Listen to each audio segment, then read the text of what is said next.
Okay, so I tried to do this earlier. It did not work. I don't think maybe I was in the right mindset. God said, no, not yet. But I wanted to talk a little about what I do on the actual handout at a bad venue. Well, I mean, a scary venue, I think is a better term. So it smells like rotten broccoli over here. I don't want to look either. I really don't want to see whatever it is. So I have done it a couple different ways. Lately, what I do is, at some random moment on a day off, I do up the Bibles. I put like little reading plans in them, get various tracts and notes and things in the. I write the note on an index card and then I put it in the Bible. Although I did recently sign a Bible that I gave somebody a while back. She asked me to. And so I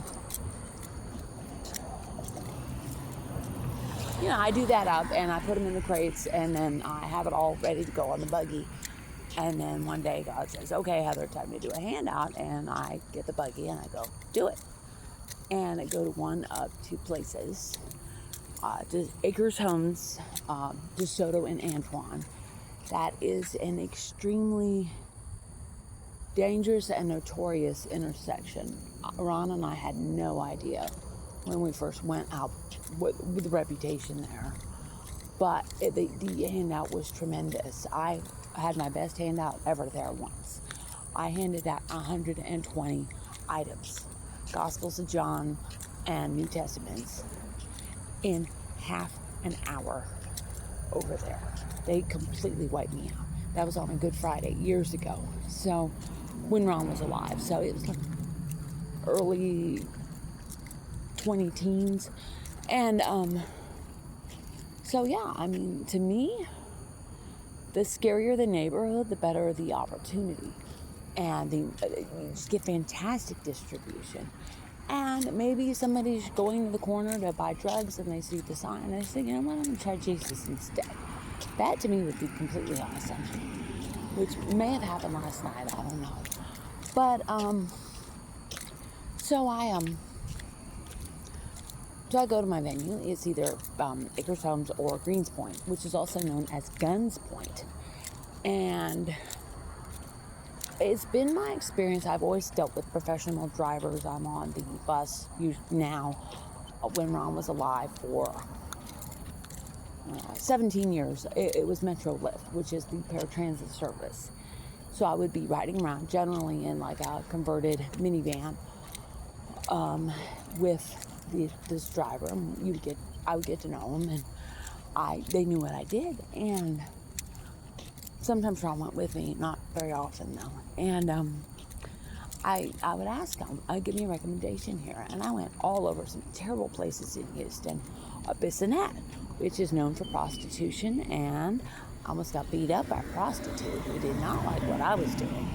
And her friend held her back. And I guess the pimp didn't want to bail her out or whatever. And plus bad optics to beat me up when I was with Ron. Poor blind in a wheelchair.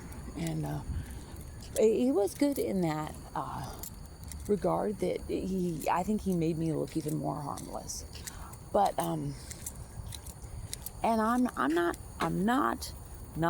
am never bringing this, never, ever, ever. I'm going to point a finger to myself, my own heart, because I am a flawed, imperfect, terrible human being, and I am weak, I'm selfish, I am petty, and I'm covered in the blood, and I am striving every day, if I sin, to repent, move on, to ask God to make me better, and to be a light in the darkness for people and show them what God can do in a life. That is what I'm here for. So, and I also went to Sunnyside, Southwest Houston. I did a fair amount of Southwest,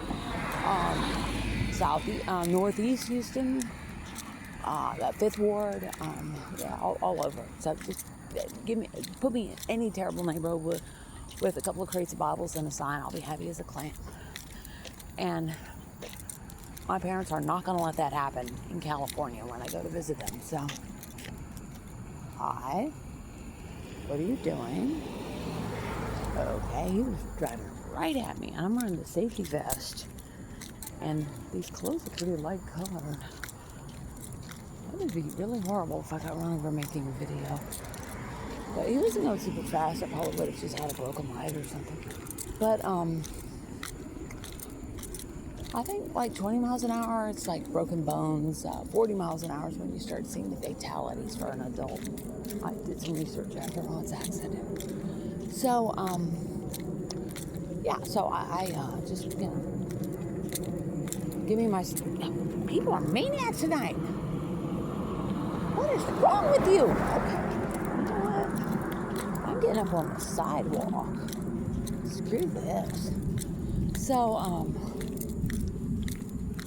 there was a parking lot takeover nearby, and I think people are fleeing the scene, heading to our neighborhood.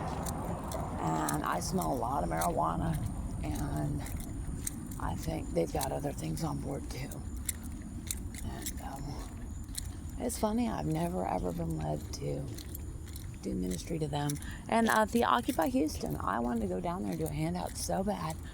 Every time I took it to Jesus, he said no. So, which is good. I probably would have gotten some kind of record. But so yeah, I just go to the venue and have my sign. One day I forgot the sign. That was comical because people are like, what the hell? I'm not stopping for you, you know. And I was waving. I had to like wave the Bible at people.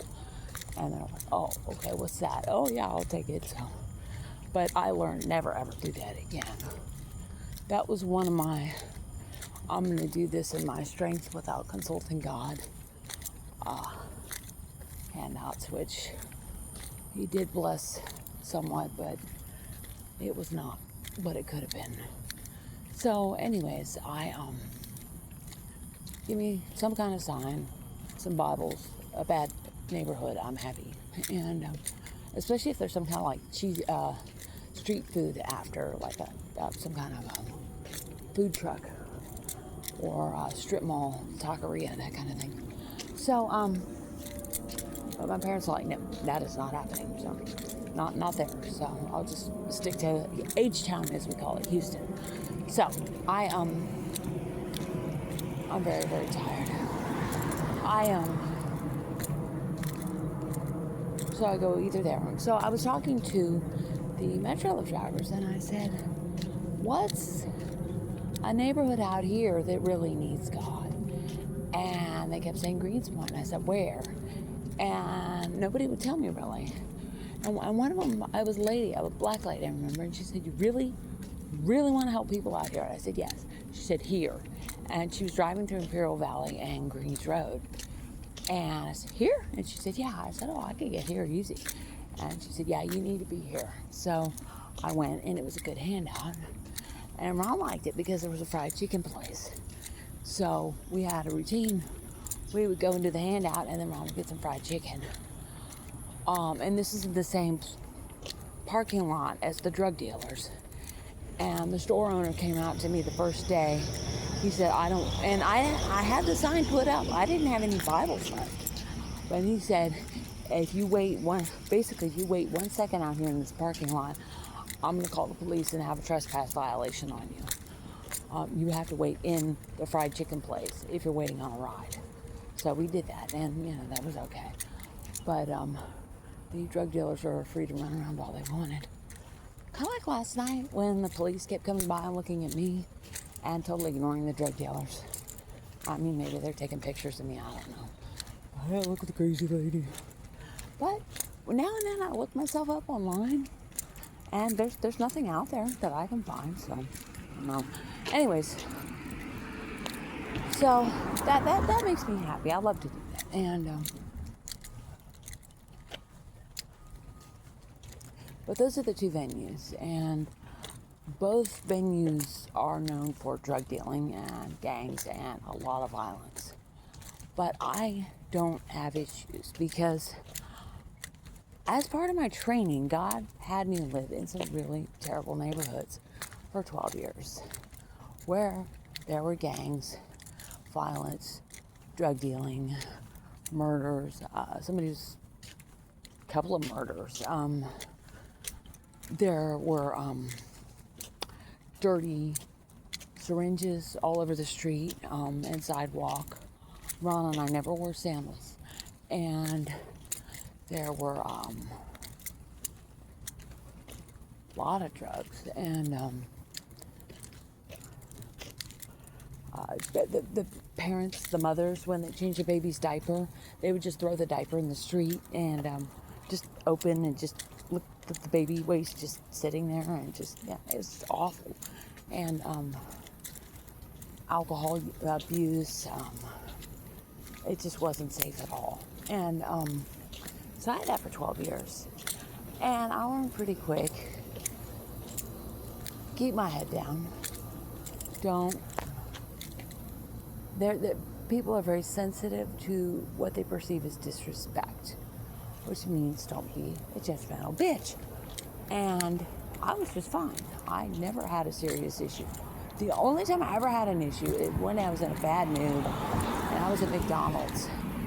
And there was this woman who got in my way and got very hostile with me. And I got sarcastic with her and said, "Oh, go ahead, princess." And I could literally see her making the calculation of, is hitting her worth going back to prison? And she decided it wasn't. And she cussed me out. She left. Now, that also happened once with Ron, where he was taunting a guy who had a loud car stereo. And I could see the guy making the same calculation of, is shooting him going to be worth going back to jail? And he made the same conclusion, no, it's not. And he left, and that was God's protection. So, yeah, I've been threatened by strangers. So, calm, respectful, polite. I refer to people as sir and ma'am. If someone has questions, I answer them. And generally what happens is I get a small testimony. Sometimes I give the real testimony, which really gets some eyebrows. That really gets some attention. And I'm not going to share the real testimony while my parents are alive. But when they pass, I will. But it was bad. I had some very bad times I don't talk about. And God got me through all of it. And people are out there every day. They're hurting. They're thinking about ending it tonight. And they don't have to, because God loves them so much. He will carry them if they let him. And that's all I tell people. And I'm very, very passionate. There's a verse in the Bible, zeal for your house consumes me. And God made me to be a very passionate, zealous person. And that comes across to people. And if they think I'm going to be, I'm there to be judgmental. Basically, the approach is, are you some kind of judgmental bitch telling us we're not good enough? And the answer to that is absolutely not. And I'm not good enough. But I have this wonderful friend I'd like you to meet. That's basically all I'm saying. And they're like, oh, okay, well, you can hang out. You know, we're not going to bother you. And there were two older ladies who came and talked to me one day during a Bible handout. Ooh.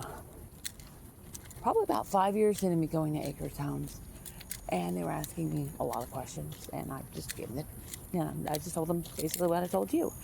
And they're like, oh, okay, well, you won't have any problems now. And I never have. They know I'm there. I know they're there. I don't take pictures. I don't take video of them. If I take any kind of video, I'm taking a video of the card or myself. That is it. And then one of my recipients took a picture of me on the corner, but you'll notice there were no drug dealers in the background. And we made sure they were not paying attention when he took the picture.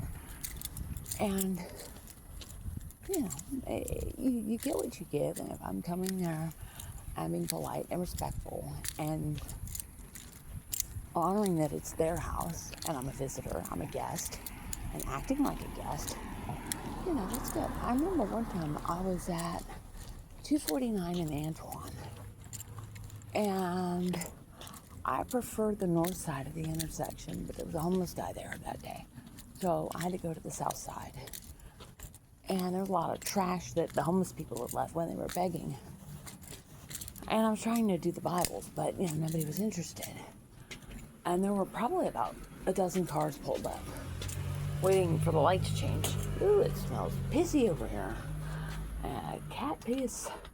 So, I had an extra. I was like to have various things with me, and I was looking around. I thought, you know what, I'm gonna pick this up. I'm not getting any interest here, and it was obviously not my stuff because it was like beer bottles and things.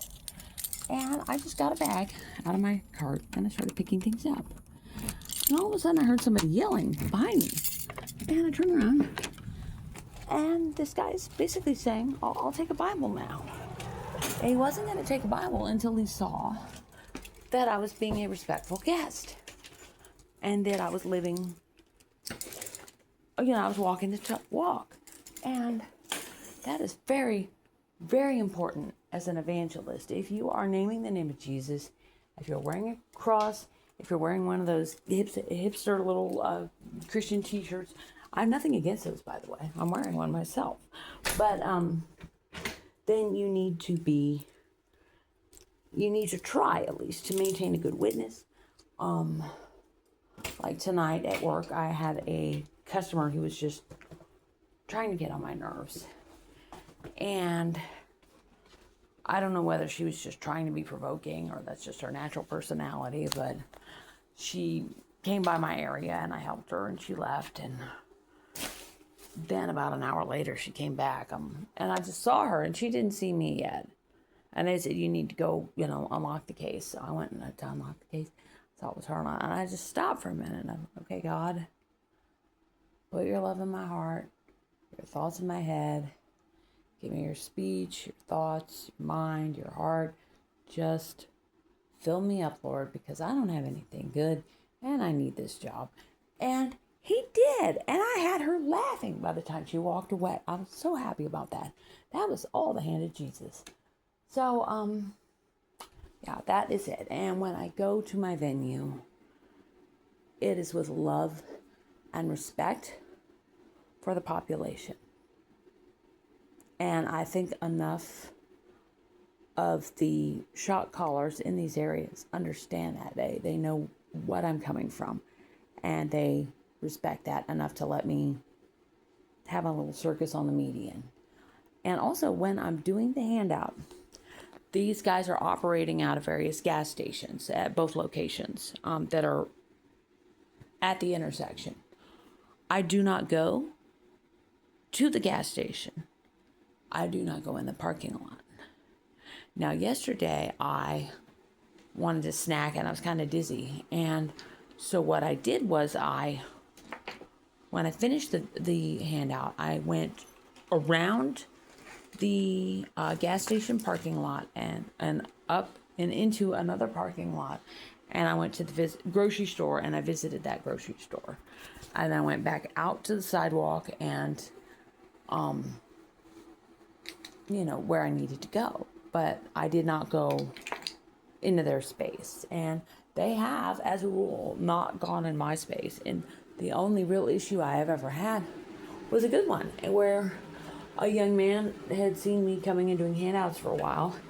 And he came up to me after the handout, and he was a gang member.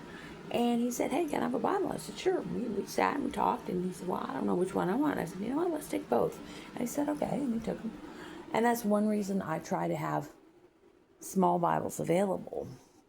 And I have a wonderful, wonderful sponsor who helps with that. That, they can just slip it in their pocket and then read it when they're at home in private. And they don't have to walk around with this giant phone book, Because the evangelism Bibles can be a little unwieldy.